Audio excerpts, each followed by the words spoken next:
treatment goal cannot be achieved without proper diagnosis, okay? And that brings us to today's topic. This year we started off with the urinary system and we are up to kidney stone, okay? If this is your first time coming across this space, coming across my video, my name is Victoria. I'm a nurse practitioner, I'm a content creator and entrepreneur. I talk about nursing, I talk about beauty, nutrition, lifestyle, okay? Any information that's gonna benefit your health and wellness, that's where you're gonna find me, okay? So in today's video, as you can already see on the topic, we'll be talking about the treatment of kidney stone. This is part 2 of this video. I already posted part 1 that talk about the kidney stone, what causes kidney stone. So today we're gonna be going into treatment of kidney stone.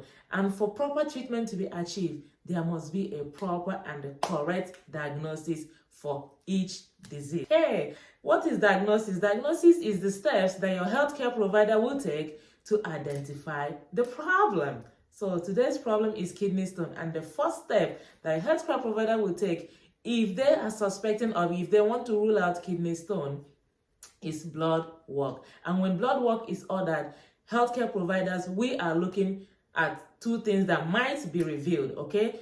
2 things that might be revealed in a blood work is excess calcium and excess uric acid. So when the result comes out and a healthcare provider sees that the calcium level is high or the uric acid level is high, that gives us a little hint, okay? Now, we're suspecting kidney health. When kidney health is suspected, now your healthcare provider is gonna tell you, you know what? We're gonna have a 24-hour urine. What is that? 24-hour urine? They want me to keep peeing for 24 hours? No. 24-hour urine test means the first urine when you wake up. For example, you wake up 5 o'clock this morning, you wake up 6, you wake up 7, regardless of the time that you wake up, the first urine, they will give you a specimen collection cup or a specimen container.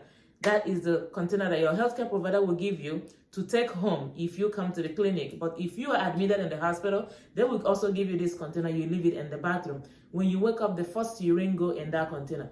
Throughout the day, all the time that you want to urinate, you urinate in the same container until the same time the next morning, okay? So if you start by 5 o'clock in the morning today, you're gonna stop by 5 o'clock in the morning tomorrow, and that's 24 hours. When that is done, if you are in the hospital, your nurses already know that this process is being done, so they will collect it by themselves and send it to the lab. If you are doing this at home, your healthcare provider will tell you the process of transporting your urine or your specimen to the clinic.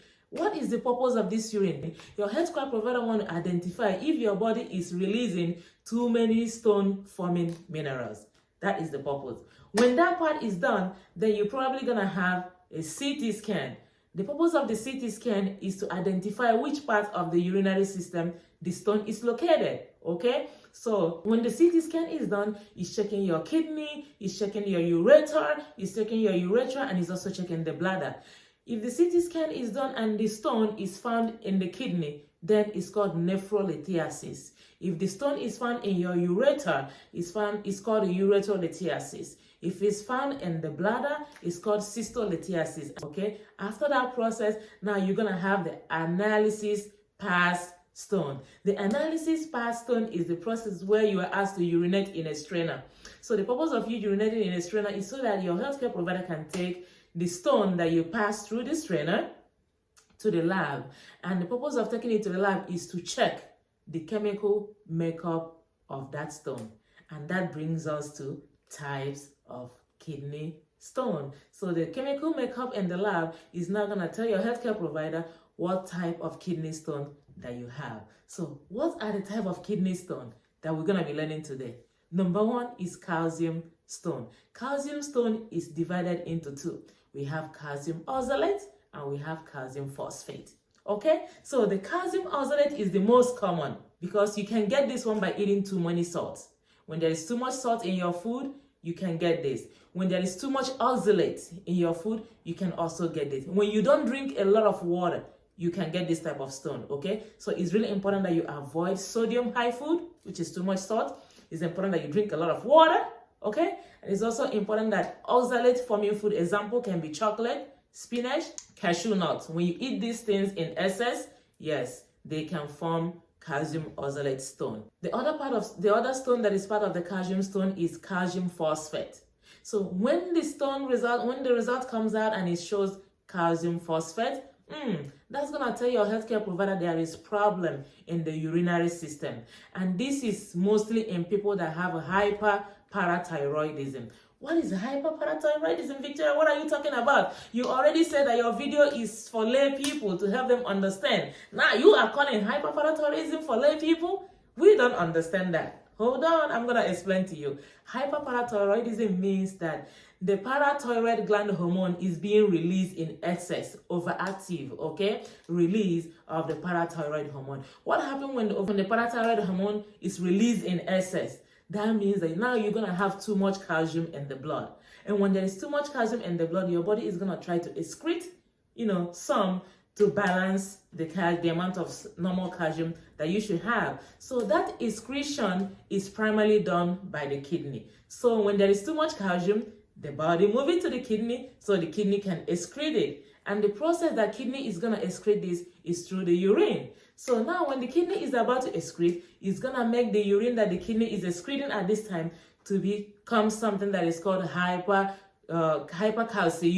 Hypercalciuria means that a urine is highly concentrated in calcium, okay? Or that a urine has lots of calcium in it. And when there is calcium in the urinary system, it's not funny. The urinary system get upset because they know what could happen to them anytime they come in contact with too much calcium. It can form kidney stone, and the urinary system don't like kidney stone because kidney stone is very painful. So they're gonna get upset. They're gonna tell calcium, please go. We don't want you here. You're not invited to the party. But calciums are very stubborn when they get in contact in the urinary system. They want to party, they want to have barbecue, they want to have fun, they want to dance, they want to drink, and when they get drunk, they want to have sleepover too. And by the time they wake up the next morning, they've already relaxed and formed something called kidney stone, okay? So that is the pathophysiology between hyperparathyroidism and the urinary system, okay? So excess calcium in the blood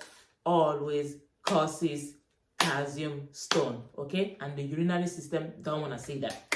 The next one is uric acid stone.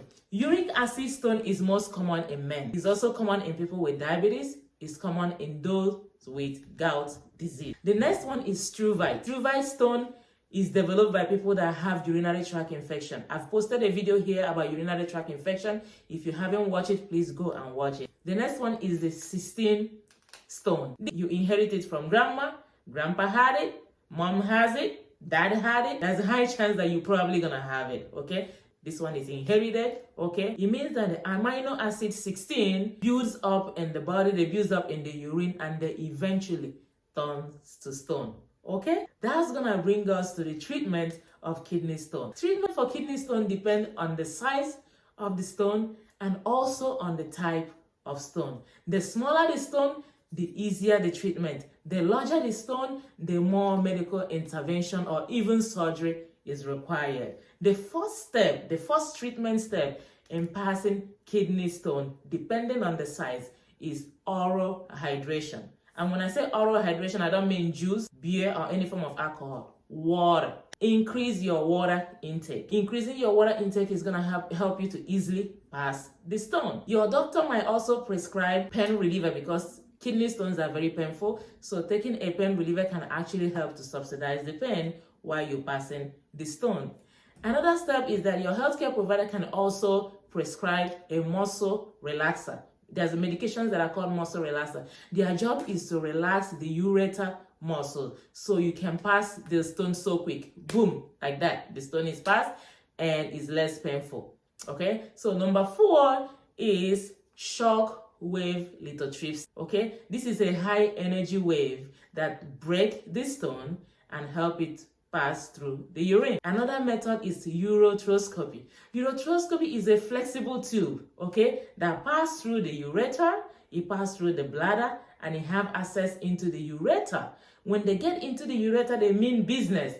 Now they're looking, they're searching, they want to locate the stone, right? As soon as they locate the stone in the ureter, the next step is that they break the stone. And as soon as they break the stone, now they remove the stone through laser. So I think it's really important that I share this video with you guys today. The doctor that takes care of your urinary system is called a urologist, okay? Nurse practitioner and physician assistant can also diagnose, prescribe, and also take care of your urinary system if you have this problem, depending on their specialty and also depending on the state where they practice. In New York, where I practice, nurse practitioners have full practice autonomy, and physician assistants also prescribe, diagnose, and they treat patients fully. Thank you so much for watching. Please, before you log out, I want you to check my outfit, okay? You see what I'm wearing? This is my brand. Vogue Styling is the name of my business. This is a scrub jumpsuit in black. My website is voguestylingllc.com. The socks is also available on the website. The ID badge that I have is available on the website. I have the ID badge. I also sell the ID reels, okay? I'm not just promoting it because it's my brand. I'm promoting the truth. The fabric is soft and it's also high quality, okay? Thank you so much for watching. This ID badge, I have it in different titles. I have DMP, social worker, I have EMT, I have pharmacist. Please check the website, okay? Thank you so much for all your support, and I don't take any of that for granted. Thank you, and I'll see you all in my next video. Bye now.